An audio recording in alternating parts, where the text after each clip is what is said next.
We have it. Well, if you hate money, you're going to hate retention.com. If you love money, you're going to love retention.com. And you're going to hear a little bit more about them later in the show, but you can go sign up right at retention.com if you can't wait till then. Enjoy the episode of Adspend exclusively on the Triple Whale Network. If you are the coolest kid in high school and then you go into the NBA the next day, odds are either you are LeBron James or you're out of the league. The problem is you're designing your test to set up that you still have no confidence with that data. It might be really good, but it's not doing good at a scalable level. But it is better than just running the hamster wheel of more and more creative tests. All right, folks, welcome back to your favorite D2C podcast. And boy, do we got one. When I told Melwani about this, I threw it by him. I said, hey, Chuck T wants to come on. What you think? And Melwani said, hell yeah. So here we are, the man with the plan, the best dyed hair and nails in the game, a fantastic LA villa. For folks that don't know, Charlie has a beautiful pool. We're in this big group text, and he kept us privy to all the updates. One caveat, building a pool was a little bit more expensive than it seems to be, but hey, that's why we're here, folks, to print the money. And as always, my partner in crime, the slanger of the collagen, the shipper of the campaigns, the best looking Indian on the internet, Ashvin Melwani. Ash, how you doing, brother? Good, brother. How are we doing? Really, really good. So I think you're going to drive this one a little more than past ones. You have a pretty cool idea in terms of kind of going through 3 general testing frameworks that you had come across, right? Yeah, I think let me just get into it, right? So these are all frameworks that I've personally tested myself. Still trying to figure out what the best structure is and what makes sense for our business, right? But I do think there is definitely pros and cons to almost everything, right? Yep. And so Charlie here, I think, is one of the brightest minds when it comes to understanding how meta systems actually work, right? I want to go in through all the pros and cons of everything because I do think that there are some, structures that perform better than others. But I want you to kind of dive in and kind of explain why you think that is, right, the case. So let's, I guess in no particular order, probably one of the most popular account structures, right, is you have a testing campaign and a scaling campaign, right? So yep. The theory here is, you got new creatives that come in every week. You set up a test campaign, set it on broad, let it run for 7 days. Hey, you got a winner. Cool. Let's toss it into this scaling campaign, right? That for a while is what a lot of people are doing. That's what I was doing for a while. There's a lot of nuances there that to me sometimes work, sometimes doesn't, right? And Charlie, I think you can agree to this, that the sometimes doesn't is the issue with this account structure, right?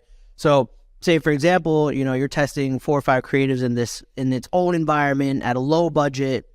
You move it into this big campaign and it's this the big boys. Can this new ad compete with the big boys, or does it completely mess up the entire structure, right? So Charlie, take it from here. Give us the pros and cons. What do you feel about the structure?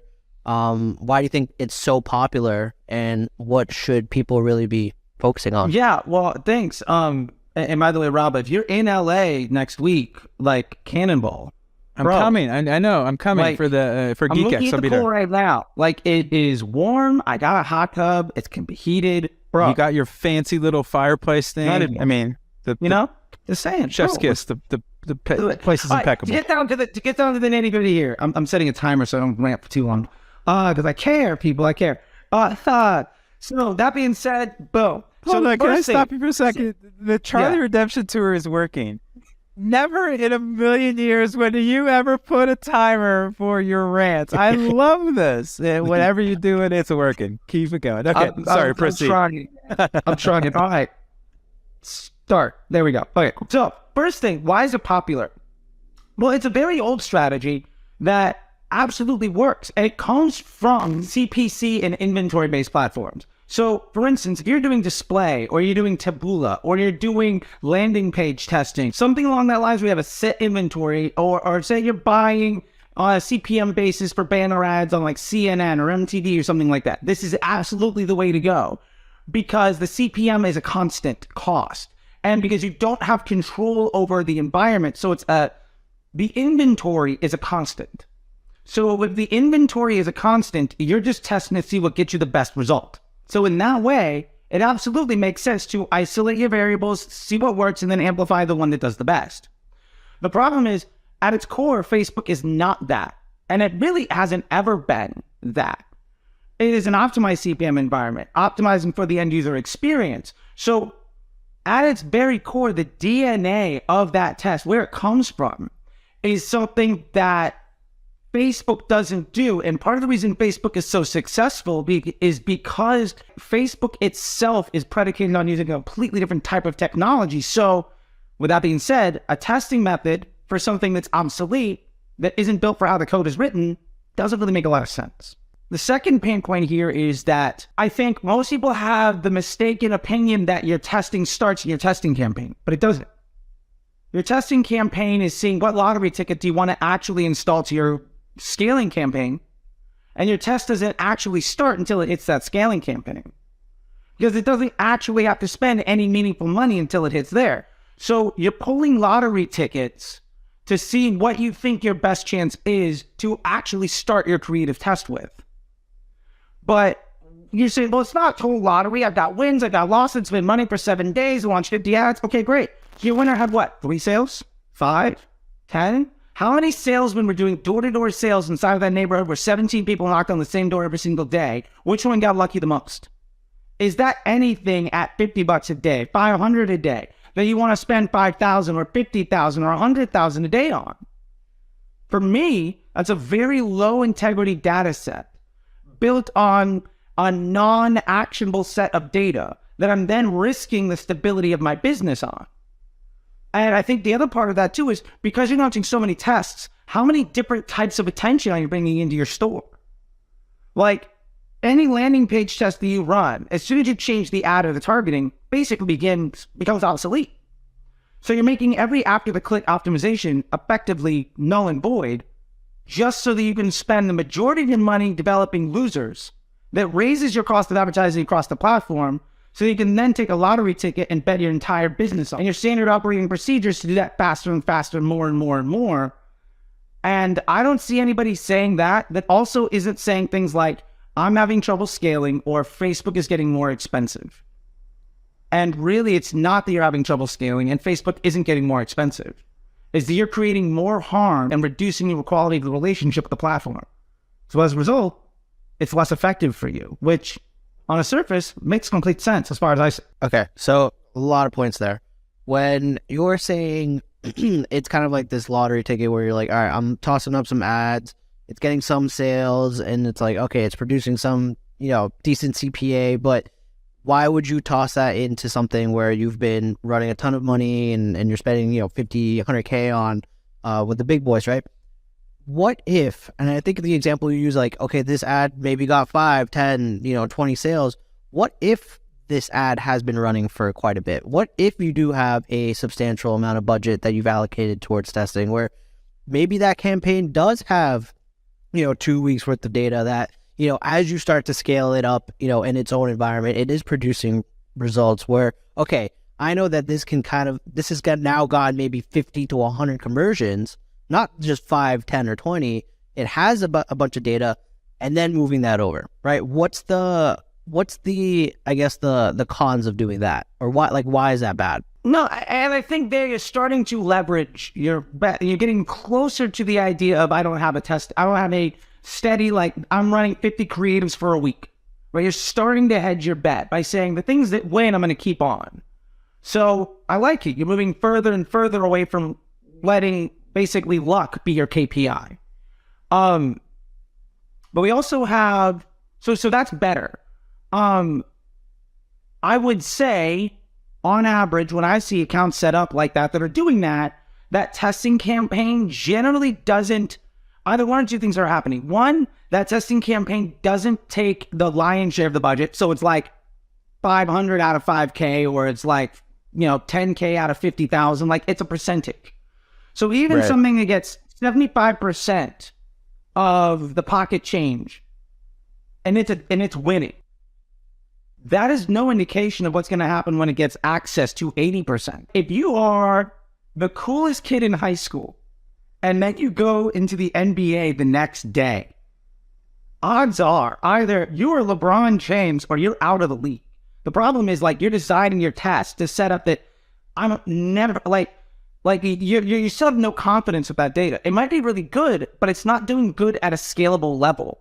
But it is better than just running the hamster wheel of more and more creative tests. So I like it. It's better. So what is the pushback of moving it into that scale campaign and then seeing how it performs? I think my biggest issue there is, one, at best, what you've done is you set something up, you have a lot of confidence with, I'm going to actually start a creative test with this asset. You're just still hedging your bet before the bet actually starts. The problem is, it's also in direct competition with, so it's not competing for in like a CBO environment where Facebook is choosing which bucket to put in money in. This is just a separate bucket. So it's a competitor. It's not complementary. So you also don't have any idea of how it's impacting your business after the click. You have no idea if it's a prospecting, retargeting, where it's going to fit in the mix. And you don't really have a good idea of how it's affecting your incremental results, off Facebook.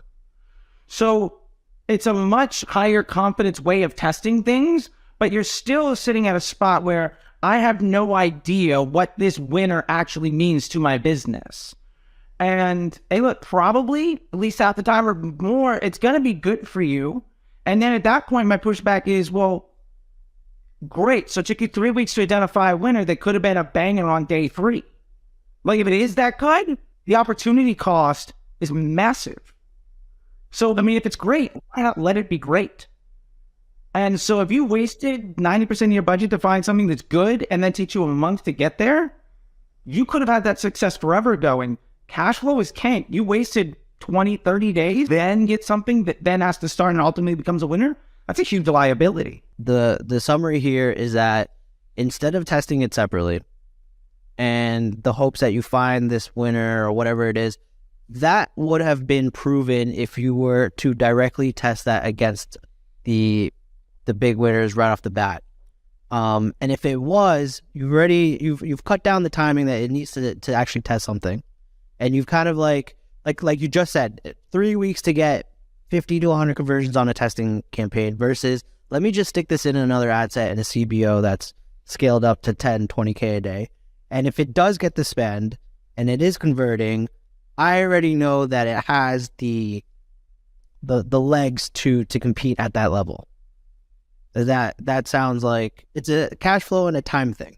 And opportunity cost. Yeah, the opportunity cost. And I think the other thing that I didn't really mention there, but I feel like it's implied, but maybe it's not, because I have this conversation constantly in like consulting calls with people in the MBA program and just folks that book on my calendar. What if that ad has a bad CPA?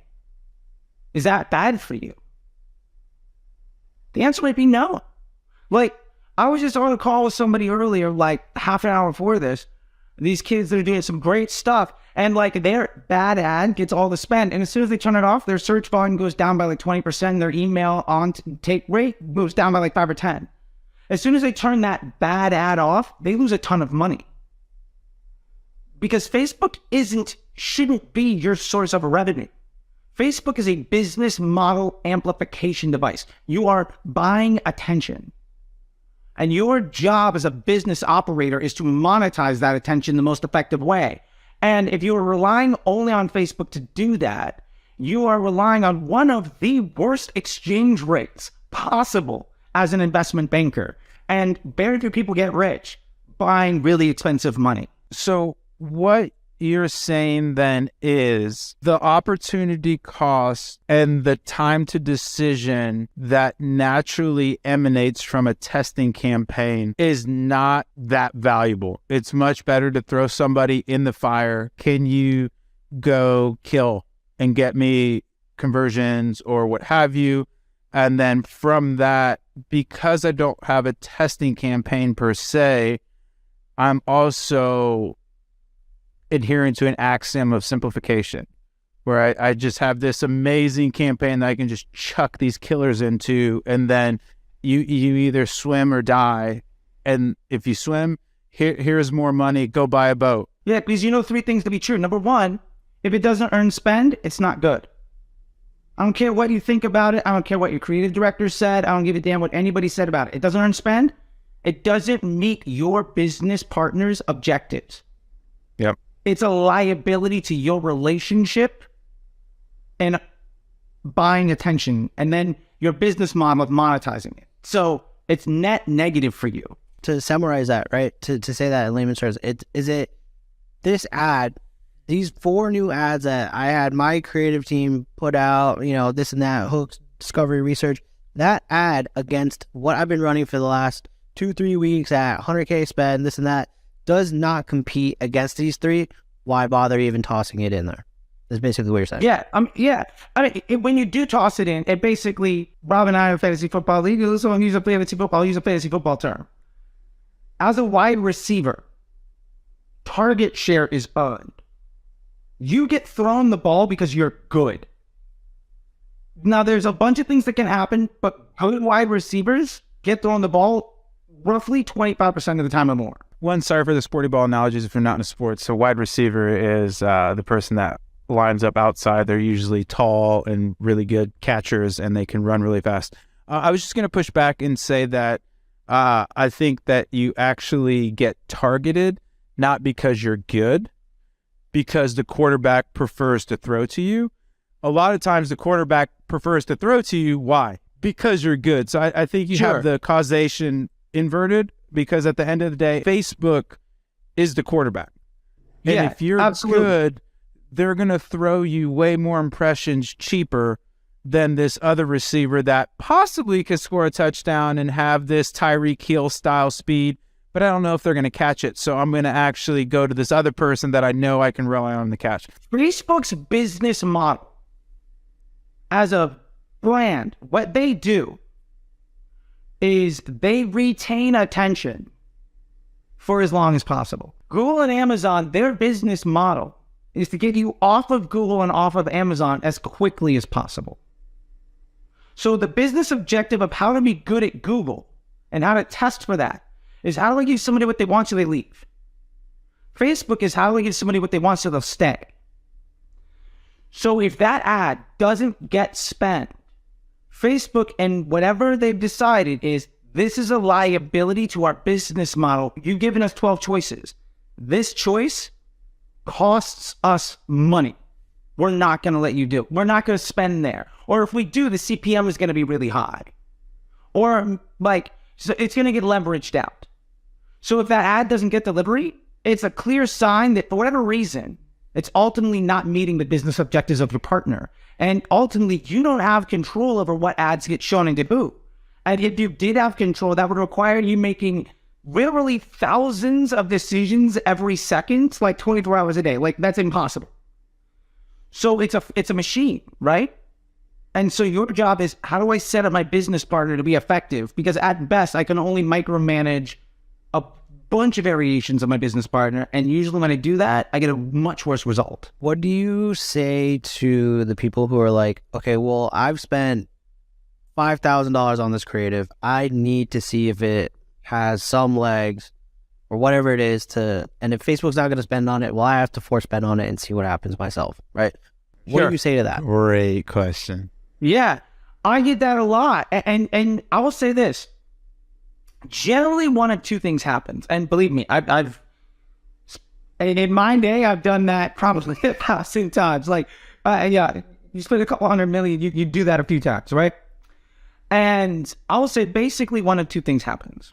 Number 1, that ad does really well in Facebook. The CPA looks great. And then say, okay, cool. So what I need to do is not trust Facebook at all. And in a month, in 2 months, you have an ad account with a bunch of isolated killers that are all dying off faster and faster and faster because you set up a system that predicates itself on you having to be right and that creates depreciation in all of those assets. And while that's happening, generally speaking, your CPMs are going up too. Because now you got a bunch of killers that all work in isolation, competing against each other, and basically they all, instead of there being enough food for one dog to eat, now they're all starving. And so they kill each other off. And so your solution is, I'm just going to get more dogs. I'm just going to throw more things in there. So you're setting up a system that ultimately can't scale. So even if you're right, the net outcome of extrapolating that out 10 moves is you're dead. So probably not a good idea. The other thing that will happen is you do that and maybe it does work for a while and then it doesn't. And you get, what you do see is your other environment gets directly impacted by it. And do I want one ad that works well that I know because I'm forcing delivery, I'm going to see ad fatigue, which is a choice. And I'm creating ad fatigue on this asset while also depreciating my control environment. Is that net positive for me? Do I want to make every one of my employees worse by giving my 1-star employee a month under the sun and then have to rebuild the whole thing? What I don't see happen is you do that, and then you have 3 ads that you're forcing in isolation. Your entire account is just basically those 3 ads, and it works forever. And you never have to test again. Like, that model doesn't work past step 2. So at scale, it's like saying, okay, well, if I'm going to test this creative in this isolated environment, I start to scale that up. I see conversions. I see a really good CPA. My blended looks fine, right? Which is what I think I'm hoping marketers are starting to look at more now. It's not just what's seeing, in platform, but your blended, CPA using, our favorite, triple whale tool. Powerful and shout seeing, and so from there, right, that's where I think we can kind of go back to what you kind of agreed on, which is if I'm validating the test outside the main environment, 100, 200 conversions, whatever, and then saying, okay, well, I have a better bet tossing it back into the big boys. That, to me, I feel like, one, on an investment perspective, I spent $5K on this creative. I've proved that it can convert. Now let me see if it can kind of convert with the big boys. That's where, I feel like I can justify my cost outside of the business as well, getting the creative and things like that. So that, to me, makes sense. Versus all right, if I toss it in the big boy campaign, it doesn't get any spend. It's like, well, now I got to answer to my creative agency that said, hey, we just produced this for you. What happened? And it's like, well, Facebook didn't spend on it. So what do you want me to do? So it has to account for all these other elements of the business, which is what is tough for marketers to wrap their heads around. I will say that, at a small degree, I understand that. And let me take, at 310, for instance, I had $100,000 a month budget on the acquisition of influencer user-generated content. I had $100,000 that I had to spend every month. I had this exact conversation with Tim, CEO of iRecon that owns a bunch of things. And what we got down to was, I got him to buy into the idea, and ultimately it was a mutual decision between me and Marina Randolph, who is our present former VP of Guthrie Banker. She's a G, by the way. Check out Marina Randolph if you don't know it. Rob has met her, maybe. I think so. What we came down to was, the reason we're paying money to outsource creative is because if we get an ad that we can spend $1 million on, it's worth everything else. The point is, I want to be able to say, now let's take it to the nth degree, but I've got a very simple campaign where I've got 4, 5, 6 control ads. And I know the frequency and the CPM by day on these ads, and I know how they're affecting my omni-channel marketing, and I've got the incremental lift nailed down. I can go to my creative team and say, I need a video ad that will target mid-funnel, that's going to have a better CPM or CPA than something else. Here's the thing it has to be. Now my creative shop isn't just dumping out things that they like. And now my creative test can last for weeks or months. Because say it does work and my blended CPA improves. Well, the net output of that is I can probably just spend more money on Facebook. I don't even need to move the post ID of that test in my control environment to max out my omni-channel efficiency. But now that creative team is being evaluated on their hit rate of taking the extraordinarily specific creative brief of the business objective that needs to be solved for. And they can deliver hits often enough to pay for themselves. And at Under Outfit, we had an ad that was quite literally from a photo shoot. I built it in the slideshow. I think Felix built it in a slideshow in Facebook's ad unit. Like just here's an ad, here's 5, 6 images, put it in a little video. That one ad spent like nearly $2 million. Retention.com isn't just sponsoring Adspend, and Retention.com isn't just there to help you grow your email funnels. They're also an amazing resource for marketers. Check out their podcasts, check out their YouTube channel, check out their resources, including the 5 fundamental marketing flows you need to grow. Get all of that at Retention.com. The link is in the description below. I want to interject here a little bit because I love both of the perspectives, but I don't know where you landed on this, Ash, but I think I might be trending more towards, and you're going to kill me, blasphemy, Charlie's side here, because for me, the situation you get into there is good money behind bad money.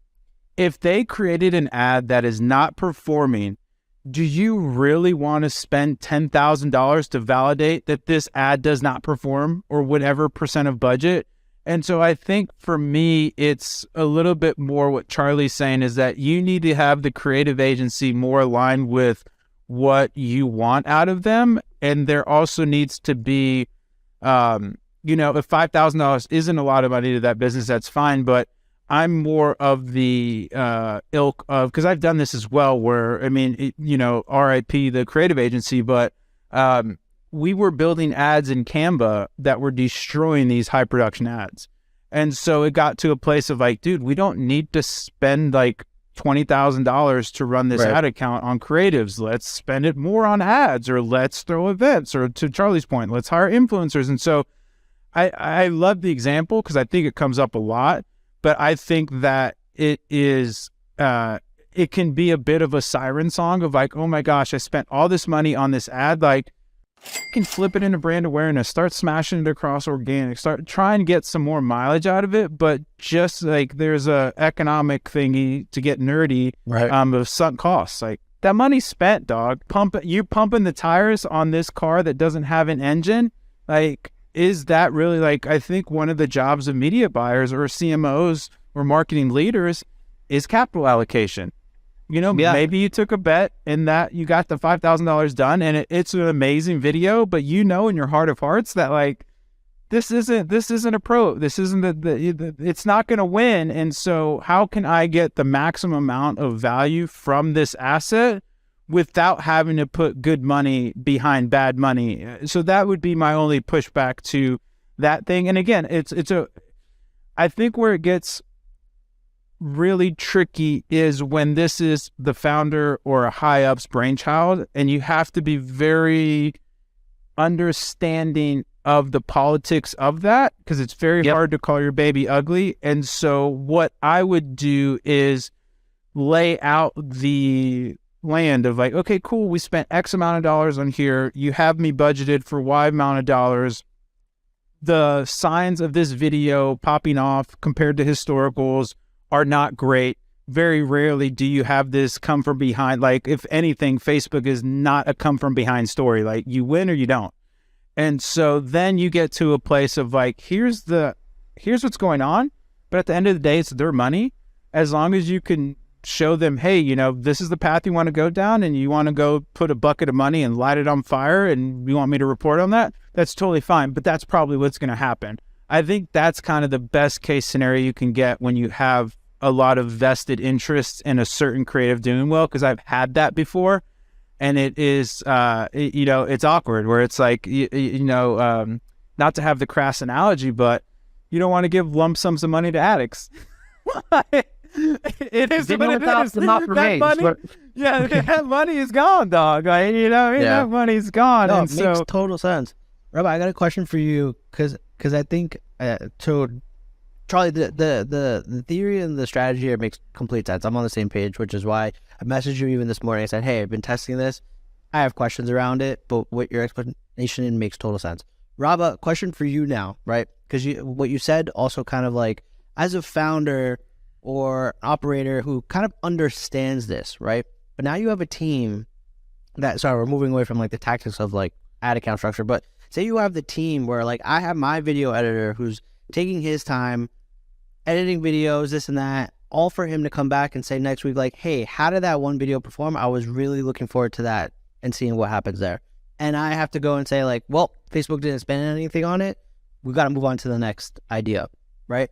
And he's just like, well, what if it did work? What if we separated it out? What if we did this, right? How can I now, as like a manager, a person in that managerial role, now have this person understand that when it's technically not exactly their role as like a media buyer to understand why, but have them feel like, hey, their work is being valued, and two, like, we're not just like tossing their shit to the side and just moving on to the next thing, right? Absolutely love this question. I want to get your viewpoint too, Charlie, but this is super near and dear to my heart. One of the companies that was a client was an Australian public company, really big iPhone app. And the way we got around this was gamify it. And so essentially you have your creatives, and every week we'd run a test. And to Charlie's point, we throw it into the mix and you try and dethrone the champion. If you don't dethrone the champion, it is what it is. You can get, we had, the way we ran it was essentially we would greenlight one core concept. The creative agency would give us 4 iterations of that core concept. And then we would run all those iterations. And then we would, you win or you didn't. And there wasn't any, oh, you didn't give me a fair shot or anything like that. Here's the amount of, and to be fair, Charlie, we did do a little bit of testing, but because there were certain variations of people we did want to draft into the big leagues, but that was it, where it's like, dude, you get X amount of shots to make it, and that's what you have to work with. So, I mean, the creative, I don't think will get too caught up in the too long didn't read is the systemization portrayed a feeling of fairness, where to your point, like, oh, my creatives were getting a shot. Did this beat the champion creative? And a lot of times it won't, but to Charlie's point, like, if you can get going back to the sports analogies, there's 5 person on a basketball team. If you can get an awesome like 3rd player, 4th player, even like a 5th player that are still contributing, but you still have your superstars there, that's a win. And so for me, that systemization of getting in that cadence of the creative of like, here's our core concept. You need to develop these core concepts. Give me 4 iterations. Let's run these 4 iterations against the champion. And it was really fun. It was one of the better meetings of the week because everybody was excited. Like, the creatives aren't in the ad account. And as the media buyer, I got to do all this analysis and stuff. And so that was something that I found really helpful to alleviate not only the anxiety of the creative, but bringing a helpful structure around everything. And then it also gave you something to send to management or your boss, right? Of like, here's the creative test we ran. Here's what our champion creatives are producing. Did we beat this week? No. And dude, I was there for almost 2 years, and I think like there was 4 times we were able to dethrone the champion out of 50 tests, maybe 60 tests. So it's what I guess the too long didn't read, and I want to take like a meta level here, no pun intended, is that the best media buyers I know don't think of things in good or bad. They think of things in the scientific method. Here's my thesis. Here's where I think it's going to end up. And then you measure it, and here's where it ended up. Because if you get caught up into that good and bad stuff, to Charlie's point, you start to just chase luck versus being able to have a systemic viewpoint of like, this isn't good or bad. Like, the ads aren't mad at me or the ads don't like me.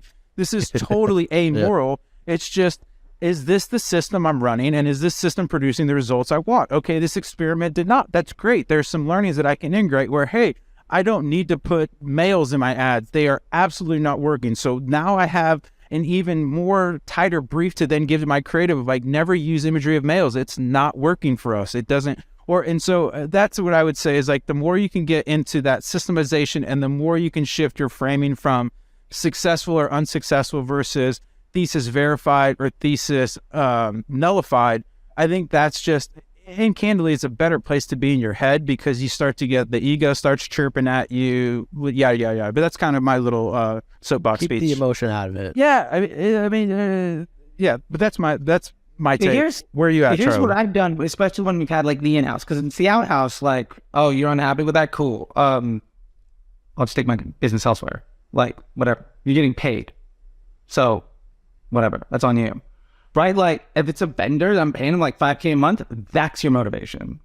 And if you do poorly, I'm going to hire somebody else. You want my business? Do good work. Bottom line.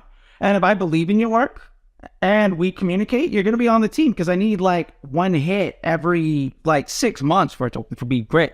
The other thing I've done when they're in-house is really gotten across the point, and this is something I try to tell media buyers all the time, is your losses tell you way more than the wins do.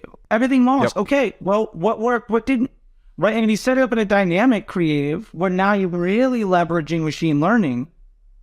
What works, what doesn't? And a good creative, in my opinion, a good creative director will look at dynamic creative as a tool to help them be better and better at their job. You can really start to analyze your work and get better and better at it. And one of the things that I did when I've had in-house teams is, and I've noticed this works if they have the right head on the shoulders of the person that's there, but I taught the creative director how to pull reports in Facebook.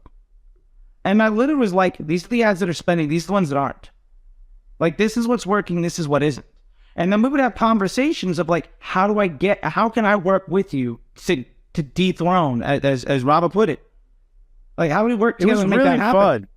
Because it was really fun. Now it's like, none of my things are spinning, blah, blah, blah. It's like, well, let's work together so that doesn't happen. Like, it's in my best interest to help you dethrone the best one. So what do we need to do? Now we've got a symbiotic relationship where that person is hella motivated to make it happen.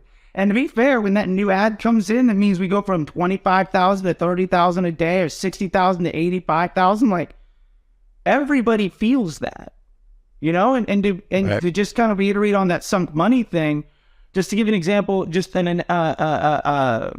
worst sunk money situation. I gotta pause there for people that are listening. Charlie had this very philosophical lean in, so this is going to be something interesting. If you're not watching, if you do want to watch, you can go over to youtube.com/triple whale. You see that YouTube plug, kids? That's what you call pro. Okay, go ahead, Charlie. So I'll give you an example of my biggest fail at making this call.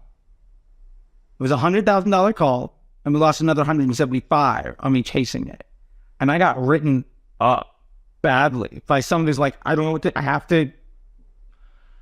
I paid a Kardashian $100,000 to shill the shake. I think we made $15,000 on it. I chased that with another $100,000+. I think on $150,000, $175,000. So we were out almost $300,000, more or less like $250,000 after the profit. I mean, hey, this is a business. I went in there, they were doing about 18. I left about 20 months later, they're doing 95. But still, $250,000 is a lot. Yeah. And like, that's where I learned that lesson of like, you just can't, you just never know. Yeah, of course. And the worst thing ever, the thing that was just the knife in the chest, the best ad we had running at that time was a stupid picture that the receptionist took in the kitchen making a shake with an iPhone. And it was like an iPhone 6. And we just threw it up as an Instagram story, and it got like 500,000, like whatever. It hurts. We used to, like when I was at that agency, we had some pretty big spenders, and we had this like lead generation, essentially like an insurance, like wealth management kind of company or whatever, did absolute numbers. We were spending $1 million a month, like real money. The weird thing was though, they would they had to link it to their kind of lead flow, and we would have to cut off ads all the time because like either budget. Anyways, too long didn't read. We had like every single big gun, super fancy creative agency, and this stupid fucking picture. It was literally that cheesy picture of the company people in front of like the branch office. Oh yeah, I remember this one. Never dethroned it, dude, and it was the bane of my existence because I was like, this is so terrible, and it was just the amount spent behind it and the social proof. Anytime you gave that any sort of like spend again, it would just crush everything else. And that was one of the most frustrating things ever, because everything in my being was like, this is the worst ad ever. Like the copy was terrible, headline was just absolutely slayed. So kind of to your point, Ash, of getting that was a very good learning for me to not become emotional, because I was like, it was almost like the basketball player that you hate or something that just would win. You don't get it, and they would just every time beat anything that you threw at it. It's like Dennis Rodman back when he was in Texas. Oh, dude, it was so frustrating. It was so frustrating. And so, I mean, for me, the too long didn't read. It was just like, never be attached or have dogmas, because the weird can win. And you as a media buyer or as a founder, you have two choices. Do you want to be right or do you want to make money? Yep. That's it. Right. You want to be right? That's cool. Give me another $10,000 to test behind this beautiful high production ad. You want to make money? Amazing. I will do that as well. And so I think as an agency or somebody that is working with clients per se, you really just need to constantly reframe it as it's not your money. And so you need to say, hey, here's the way I could deploy your capital. Here's what I think the expected outcomes are. Which way do you want me to drive? And, if it gets to a place that it's really unpleasant for you anymore, then, hopefully you could be in a financial situation that you can maybe move on from that engagement. But at the end of the day, you're driving their boat, and you need to be cognizant of basically everything you're saying is going to be a recommendation. Ideally, it gets to a place of where it becomes a decision, but being Right. able to lay that groundwork and help the founder or whoever your boss is at the time understand the implications of their actions. And sometimes they say, F it, drive the car over the cliff. It is what it is. But I think that's something that also helped me out a lot running agency life, was understanding personalities and just being like, hey, man, we'll run whatever strategy you want. But at the same time, that's why you're giving me the money, is to come up with this strategy. So anyways, a little ranty there, but man, this has been a great talk. Products have different personas, right? So there's you're gonna have one. So let's take our collagen burn, for example, right? You have the weight loss audience and you have this beauty audience, right? Yep. Do you, Charlie, go at this product from two different sides, and does that become two entirely different funnels? That for one product, do you create two different funnels? Or are you trying to find which aspect to hit that has the best efficiency? And so you're kind of putting up, ads that kind of hit both or target different personas against the same test against your winners. Or if you're like, okay, I know there's two separate audiences for that, I'm going to treat them completely separate. I don't know if that made sense. No, it totally makes sense. I would look at this in two ways. And the first thing I'm going to do is a PSM analysis on those audiences.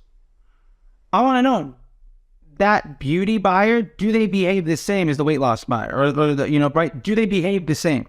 Do they have the same second purchase rate, LTV, CPA? Do the unit economics of that type of buyer match? And if so, then yes, it's one business objective, one campaign.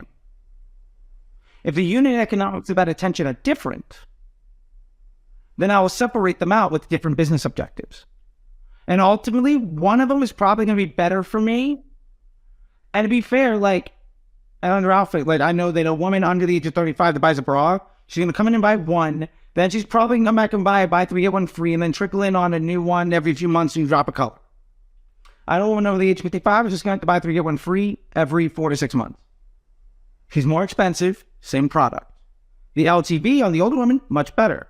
The cash flow analysis, though, is much different. Because they don't get the one sale and then the immediate bump and then the trickle.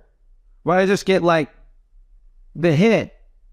So now I need to understand what's my business objective. So if it's Q4, I'm going after all the long money I can. I'm going after that older woman that's going to spend more money because I know I'm getting them at a discount. A lot of people make the mistake in Q4 of offering discounts, which is the dumbest thing ever. You're getting the people to buy from you for a cheaper cost. Buying intent is higher. So you're getting the sale for a lower price. You're accessing a higher LTV at a larger margin. So in that case, I'm going to go after the long money in Q4.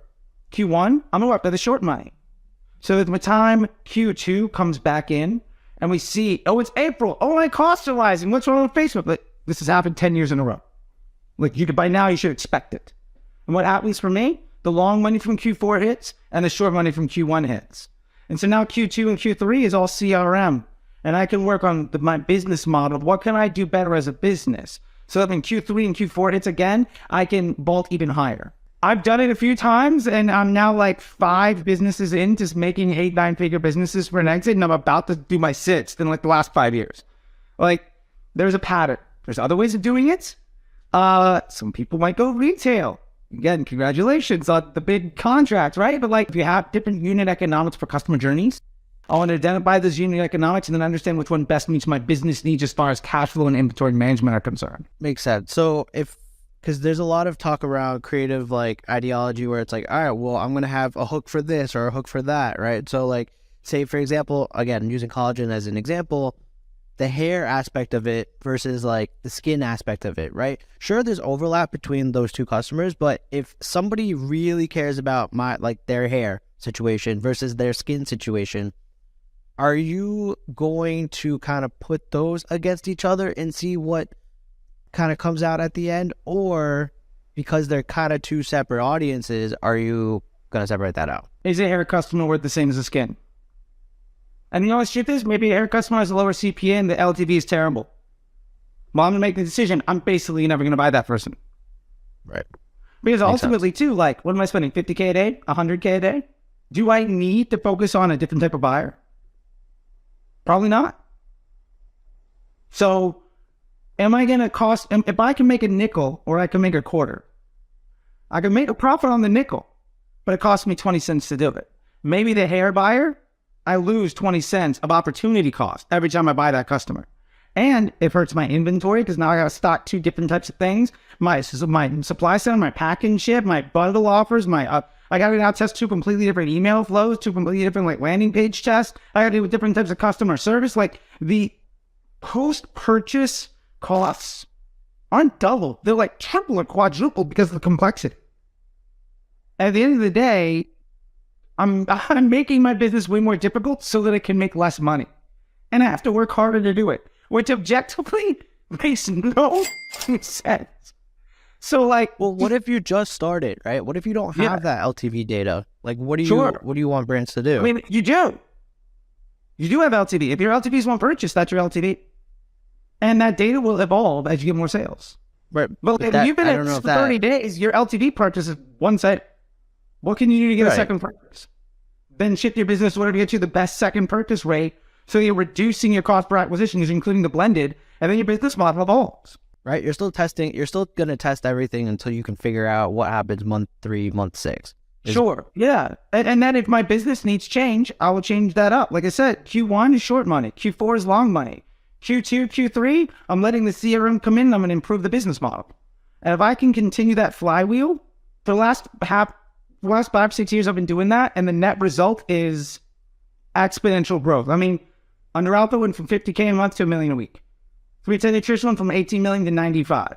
And we're talking like less than 2 years to make that happen. That has happened over and over again. So like, as far as I'm concerned, it's not the only way, but that way is the way that makes Facebook an hour a week and means that everybody can kind of work part-time on the front end of the business, because it means they're spending the most of their time on what actually makes money. And to be fair, if you need Facebook to work to be in business, you don't have a good business. Love it. Heat. It's a good place to end it. What a good look is this dropping mics. I love this kid. Unbelievable. I did not. Charley, tell me not only about your amazing hair and nails, but how do I get a Chuck T MBA? Where do I go to from there? How do I follow you? This time is yours, my friend. Plug away. I got Disruptor School, obviously, which is a great community and people can learn in there. And my flagship thing is the Facebook Ads MBA program. It's not just like a course or a community or some pre-recorded thing by somebody that doesn't do the work telling you what works for their team off the things they saw on Twitter 2 years ago. This is like, what does it take? If you were to hire me on your team, how do I make myself not necessary in 9 to 12 weeks? I've standardized that into a thing that has lifetime access with, support in perpetuity with weekly classes and a community. That's at mba.facebookdisruptor.com.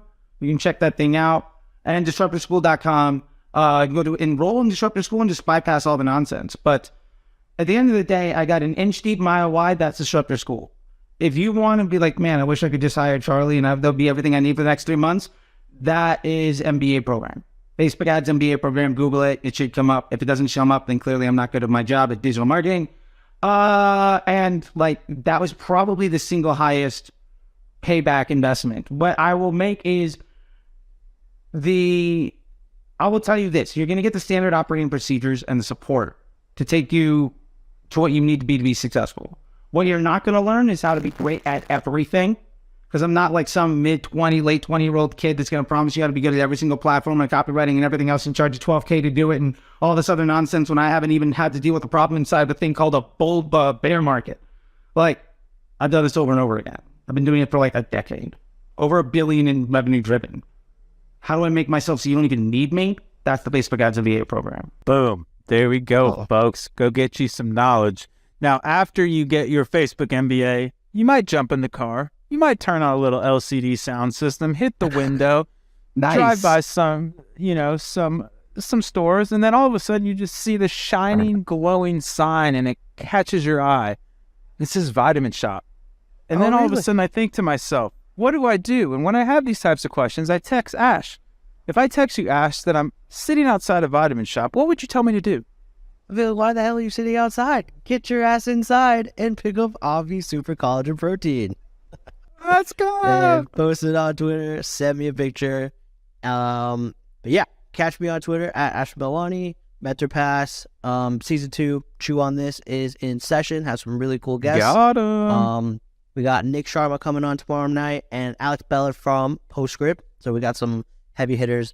So you don't want to miss that. Coming soon. Are you on the Mentor Pass yet, Charlie? Probably not, obviously. I It'd be am. pointless to... Oh, you are? Oh, great. Yeah. If you don't have the economics for the Facebook MBA or you just want to pick this beautiful man's brain, go get you on the Mentor Pass. Yeah. Kenny's an amazing human. Yeah, I also just have my own consulting.facebookdisruptor.com, which is the same unit economics, but I get all the money. Yeah. Okay. Yeah, we love Kenny. Keep your MBA program and do some Mentor Pass if you want. I love it. I would love to get more reviews. Kenny's great. I think it's a great way for people to have validated experts there, and to be at the end of the day, I'm a stranger on the internet that most of you will probably never see. Take the words of other people who you trust that say that I'm also maybe worth my, what I'm charged, and go through that route. I love what Kenny's doing in the validation of these experts, because I don't know that anybody's on there that hasn't earned their way in one way or another, and that is a beautiful thing. Damn, did you just pitch Mentor Pass?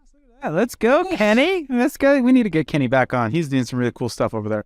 All right, folks, let's wrap it up. We are triplewhale.com. You want to get involved and use the Whale app, ride the lightning, go to triplewhale.com. We have a fantastic newsletter that goes out. Oh, yeah, the Disruptor Schools gear. We have a newsletter goes out every Tuesday, Thursday called Whale Mail. You can sign up right at triplewhale.com/whale mail.